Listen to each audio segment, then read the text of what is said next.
অনেক সময় দেখবেন অনেক মানুষ অনেকজনকে ছোট করে কথা বলে। অনেক মানুষ দেখবেন কথায় বার্তায় কাজে আকার ইঙ্গিতে অনেকজনকে ছোট করে কথা বলে। আমরা মনে করি উনি ওনাকে অপমান করছে।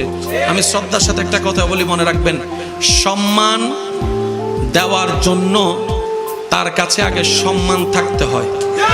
যার কাছে সম্মান নাই সে সম্মান দিতে জানবে না। যার কাছে সম্মান দেওয়ার মতো সুন্দর একটা মন নাই সে কখনো সম্মান দিতে জানবে না।